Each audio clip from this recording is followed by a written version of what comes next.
coming to you live from the MediaPlex in downtown Windsor. This is a presentation of St. Clair College Journalism. It's Friday morning, so you know what that means. It's time for Friday Live. Good morning, everybody. I'm your host, Albert Sharp, bringing you the inside scoop on today's latest news.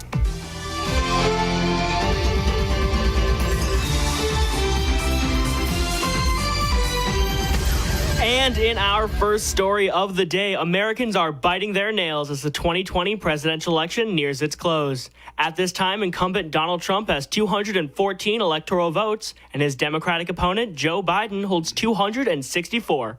The race is down to 4 key swing states wherein Biden holds a very narrow lead in Georgia, Pennsylvania, and Nevada, and Trump holds a lead in North Carolina.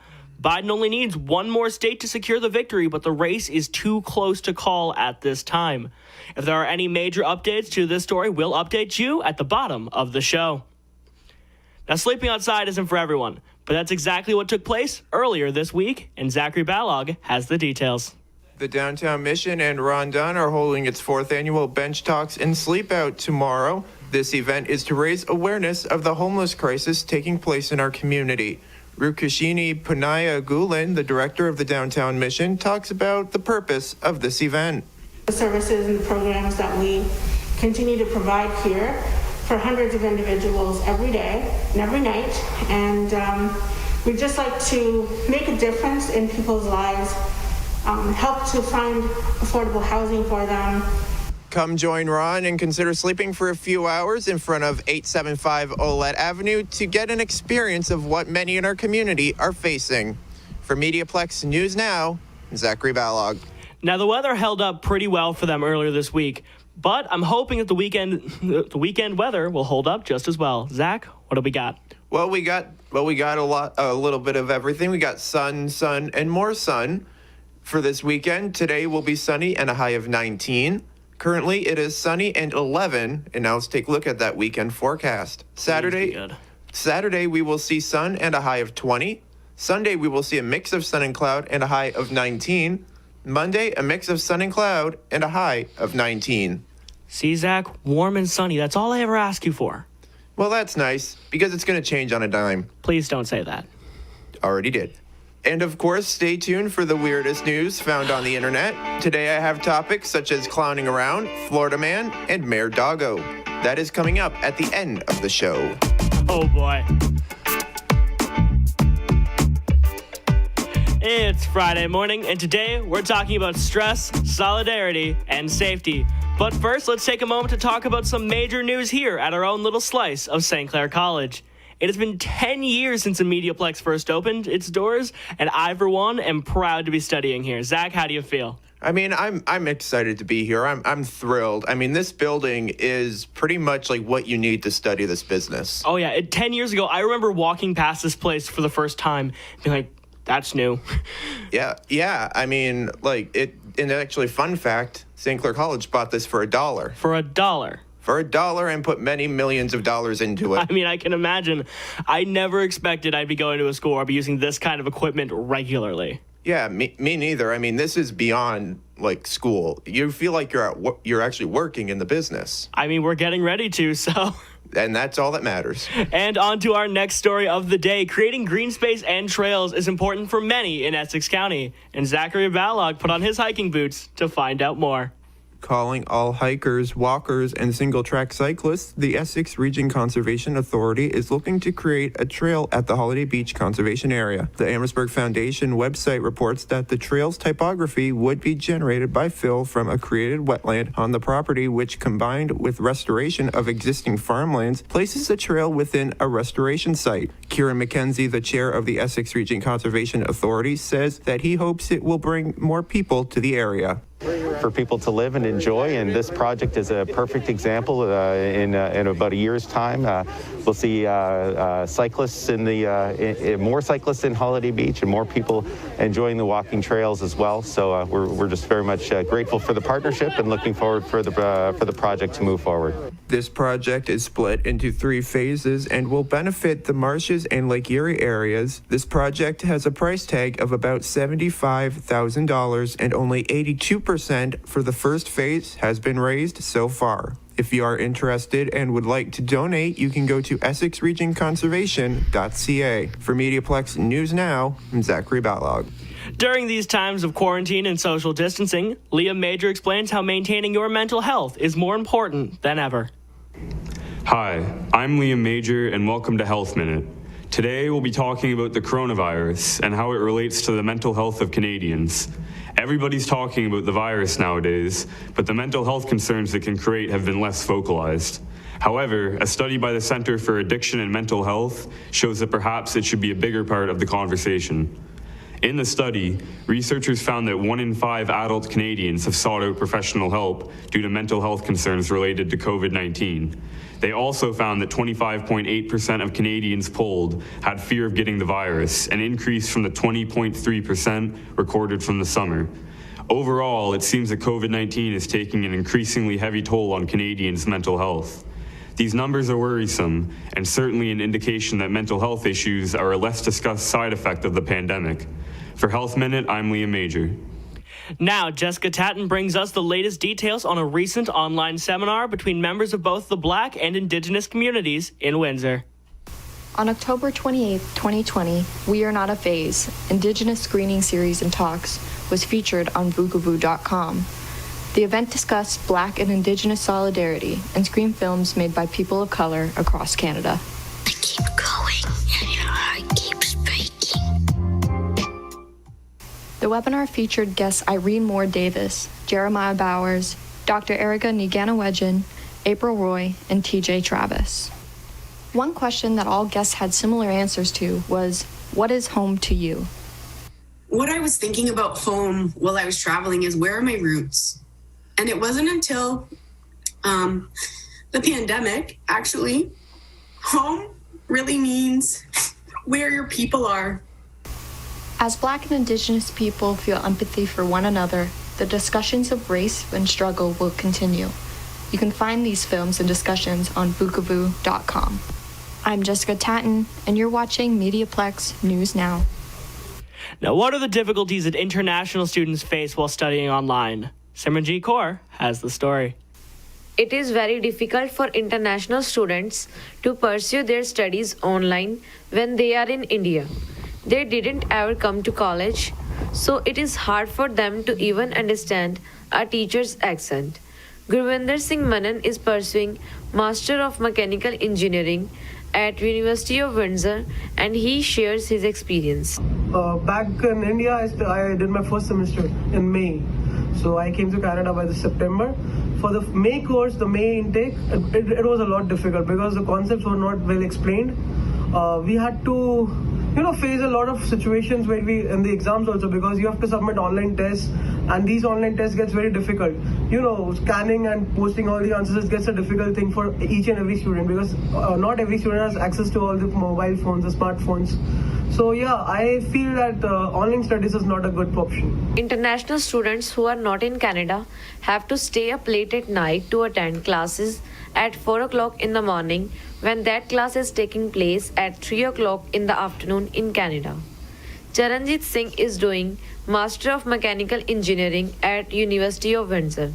He did his first semester in India and came to Canada in September 2020. Advantage like that, by studying so much in the online, you can't get the experience, which are the hand-on experience we got in the classrooms, as well as meeting professor and your classmates. Study structure in India is very different from studies in Canada. In India, studies are more based on theory, but in Canada, there are more practical assignments. I am Simranjeet Kaur reporting for MediaPlex News. Speaking of students, Transit Windsor has introduced a new system for student bus passes, and Jivan Kumar has the story. Transit Windsor has announced a new semester pass for students. The semester pass will cover 4 months of period by paying $269.20. Sandeep Kaur is a student at St. K College, is not sure it's worth it. In this current situation, I think semester passes are not beneficial for students because I hardly go to college once in a week. It would be a greater option if classes are often. Transit Windsor has also proposed a pass called Summer Saver. This is a 2-month pass offering savings to youth in summer months. It will cost $107.60 for July and August. Cost will remain same for monthly passes as before and will apply according to the age. For MediaPlex News, I am Jeevan Arora. Now in Ontario, many deaths and injuries are caused by carbon monoxide, and Tega Awabasiwe reports. The first week of November is National Carbon Monoxide Awareness Week, and throughout this week, people can take their time to learn what the topic is and why it is important. Carbon monoxide is a colorless, odorless gas that is poisonous and deadly, and improper ventilated spaces can cause the gas to accumulate to dangerous levels. In 2015, it became law for all Ontario homes to have a working smoke alarm. John Lee, the Chief Fire Prevention Officer, goes into detail. In 2013, a family died because of carbon monoxide poisoning in their home. As a result, it became law in 2015.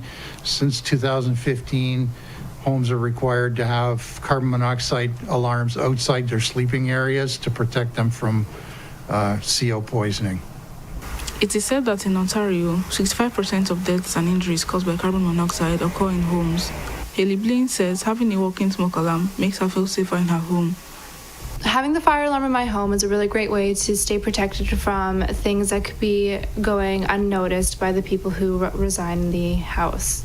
It is advised to never run small engines or barbecues indoors, as they can produce a lethal amount of carbon monoxide, and instead use them outside in a well-ventilated area.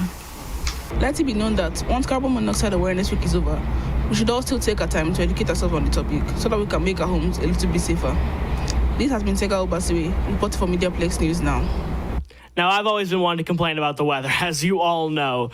But as Zach will tell us, historically, it's been a lot worse. Hey guys, I'm Zach, and welcome to This Week on Weather History. This is a podcast where I talk about the biggest weather events in recorded memory, and the ones you just want to forget. So, let's get started.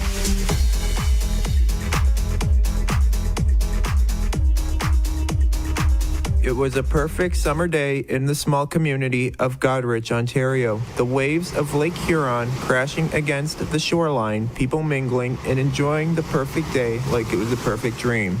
But by the afternoon and early evening, the day went from a perfect dream to a destructive nightmare.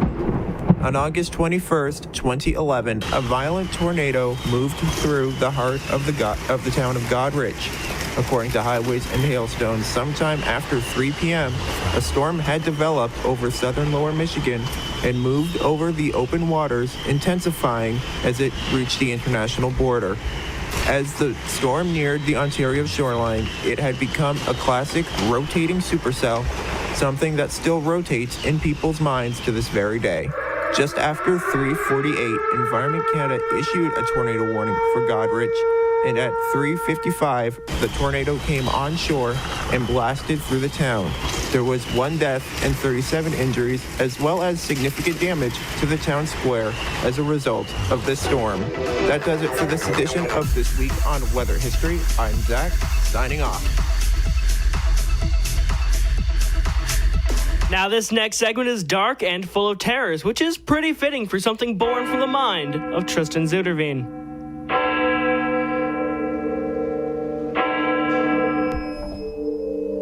Welcome to Impulse, the show with no description because the topics are whatever comes to mind.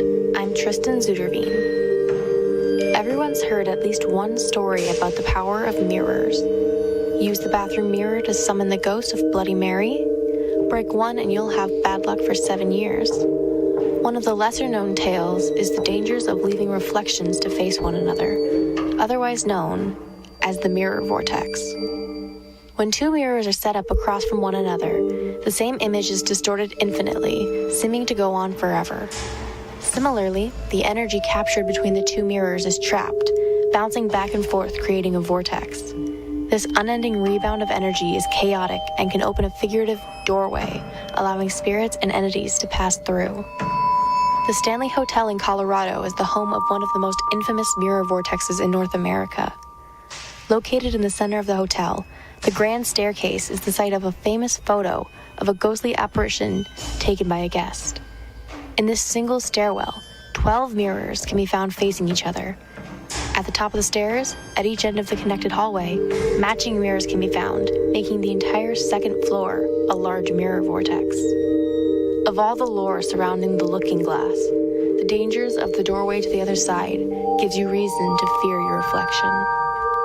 Tune in next week for a new nightmare in the 15th hour.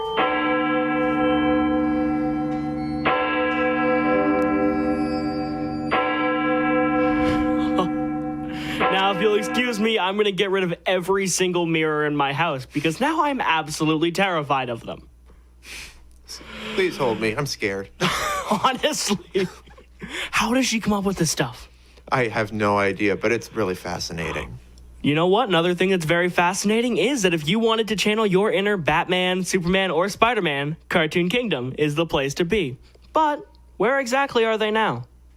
It looks like this kingdom has found a new castle.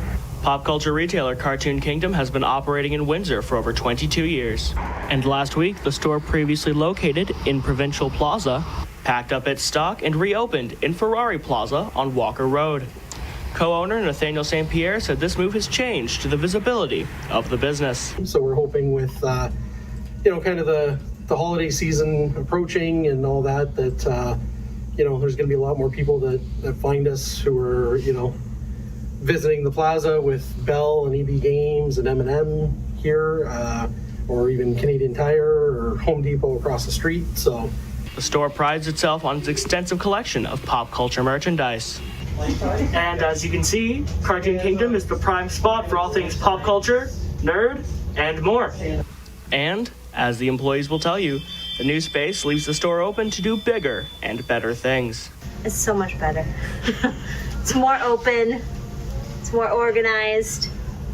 It's everything I tried to do at the old store. With the store's latest home open for business, many may say, long live the king. For MediaPlex News, I'm Albert Sharp. Now we all know that times can be tough, but sometimes all we need to do is believe and reach for the stars. Good afternoon, everyone. I am Waf Al-Kudimi, and you are listening to Believe and Reach for the Stars motivational speech. In today's episode, I will motivate and inspire you via talking about hope and belief. And the first thing you have to believe in is yourself.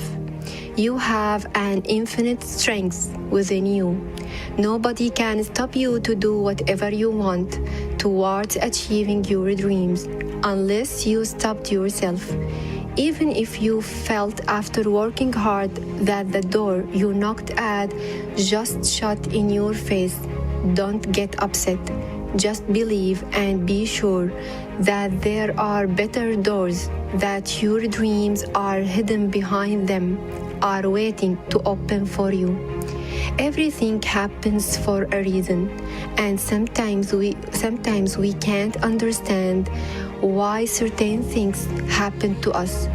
But eventually, we will be grateful for everything what we are going through, because it makes us who we are now. One day, I was listening to Oprah Winfrey's speech, and she was saying, all of you living here have the potential for enormous success. There is a price to come with that. First and foremost, knowing who you are. Yes, when you know who you are and what you want to achieve, you can move forward and start achieving your dreams. Just be yourself, because you are unique. Many people have skills, success, passion, but every person had a different thing that makes him unique. It's inside you. It's the reflection of your personality. If you fail during your journey, don't give up, because failure is the starting point for success. You just want to believe that you can get up after each failure, because you have the ability to continue your journey. Don't overthink your struggles. Just think positively and train your mind that this step is the key to your success. And tell yourself, it will not stop me. I will learn from it, and it will motivate me to do better, and I'm capable to do it. It's me with all my mistakes, with all my failures, with all my struggles, but I am unique, and I will continue my hard work to achieve my dreams. This was my second episode for today. I am Wafa Kodimi, and you are listening to Believe and Reach for the Stars motivational speech. Stay tuned for another episode. You know what? That is always what I need to hear towards the end of a long week. Absolutely. Especially after all the wild and weird stuff that's been going on this week, which I'm sure you've got plenty to talk on that in this week's episode of Weird News. Well, yeah. Good afternoon, or good Friday, Albert. It's so weird I can't even talk. No one's been sleeping because of this election. I don't blame you. It's been a wild one. Well, get ready to sit back and relax, because I got some weird news for you. Bring it on. You would think clowns would be at the circus. Nope. They are on TV announcing the local COVID-19 numbers. Oh, boy. Oh, yes. According to GVWire.com, a senior Oregon health official is going viral for dressing up as a clown to announce the latest coronavirus death toll. Was it at least on Halloween? I think so. I think that's when it was actually recorded. Okay, as long as it was on Halloween. But, I mean, nobody thought this was a good idea, regardless. Claire Poche, a senior health advisor for the Oregon Health Authority, wore white and red face makeup along with a red tie with a polka dot shirt in the somber video announcement. Oregon is currently at 38,160 cases. A clown announcing the latest COVID numbers as if the virus isn't scary enough. True. From clowns to the home state of clowns, it is time for... Florida man does whatever a Florida man can. Look out, here comes the Florida man. Albert, stop me if you've heard this one. A Florida man received a beatdown from the Easter Bunny. I guess I can't stop you. Well, according to Miami CBS Local, the incident occurred when a man bumped into a woman and words were exchanged, as usual. The bunny hopped into action and proceeded to demonstrate his fists of fury. The fight was eventually broken up by Orlando police and a bystander. So, in short, do not mess with the Easter Bunny, because they will give you more than Easter eggs in your basket. What is the Easter Bunny doing this time of year? I don't know. It's Florida. Who knows? It's ridiculous. Absolutely. Well, check out this story. Don't like Republicans? Don't like Democrats? Then vote for a dog. Ah, yes, the Dogocrats. Yes, the Dogocrats indeed. The real party. That is what one small community in Kentucky has done, according to Fox News. Yes, that Fox News. Wilbur Beast, a French bulldog, won the race with 13,143 votes. And that's according to the Rabbit Hash Historical Society. That was the highest winning total ever for the position for mayor. A spokesperson for Wilbur, his human, Amy Noland, told Fox News that they thanked the local supporters and others from around the world who gave the dog the vote of confidence. I proudly voted for Scooby-Doo. You see, it's one thing for a dog to win, but to get the highest vote that they've ever had, it's insane. Oh, absolutely. It's really insane. That concludes the weirdness for this week. Donald Trump's dance to the YMCA is now the official YMCA dance. I'm Zachary Balogh, and you can't make this stuff up. And that's our show for this week. Friday Live is a student-run radio production here at St. Clair College that would not be possible without this week's contributors, Kayla Tarnowski, Zachary Balogh, Liam Major, Jessica Tatton, Simranjeet Kaur, Jivan Kumar, Tega Awabasiwe, Wafal Kadimi, and Tristan Zuderveen. I've been your host, Albert Sharp, and have an excellent weekend, everybody.